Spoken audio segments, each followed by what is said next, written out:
Hello, আমি দিশা। আজ একটু অন্যরকম কথা শেয়ার করব বলেই ভিডিওটা বানানো।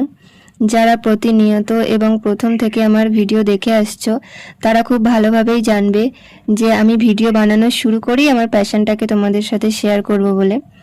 এবং প্রথম ভিডিও থেকেই আমি লক্ষ্য করেছি তোমরা এত ভালো ভালো কমেন্ট করেছো এবং আমার জিনিসগুলো এত বেশি পছন্দ করেছো। তারপর থেকেই আমার উৎসাহটা বেড়ে যায় ভিডিও বানানোর এবং আমি রেগুলার ভিডিও দিতে থাকি। তো প্রথম দিকে আমার এরকম মনোভাব ছিল না যে আমার জিনিসগুলো আমি সেল করব বা আমার কাছে অর্ডার আসলে সেগুলো আমি অ্যাকসেপ্ট করব। এরকম কিন্তু আমি প্রথমে একদমই ভাবিনি।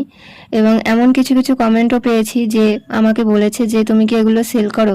তো সেখানে আমি রিপ্লাই দিয়েছিলাম না, আমি কাউকে গিফট দেওয়ার হলে বানিয়ে থাকি এবং নিজের জন্য বানিয়ে থাকি। তারপরেই আমার ফ্যামিলি এবং কিছু পরিচিত মানুষ তাদের উৎসাহে মানে জিনিসটা শুরু করা, সেল করা শুরু করা। তো তোমরা যারা আমার ভিডিওগুলো দেখো আর যদি পছন্দ হয় আমার জিনিসগুলো, তাহলে আমাকে ডিএম করতে পারো। আচ্ছা, এতক্ষণ ধরে তোমরা দেখছিলে আমি কিছু বানাচ্ছিলাম।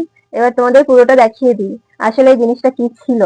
এটা একটা কিউট বেবি গার্লের জন্য একটা আসন ছিল। এই আসনটা কিন্তু অতটাও বড় নয়, ছোট, মানে এটা বাচ্চাদের জন্য ঠিকঠাক একদম সাইজ। এটা একটা আসন ছিল। আসনটা কমপ্লিট হওয়ার পর এখানে কুচি দেওয়া হয়েছে।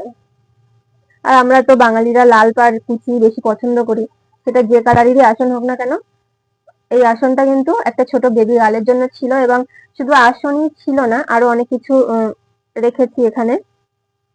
এই যে একটা হেয়ার ব্যান্ড আর সানফ্লাওয়ারের উপরে ক্রুচের ক্লিপ ছিল, দুটো ছিল এটা।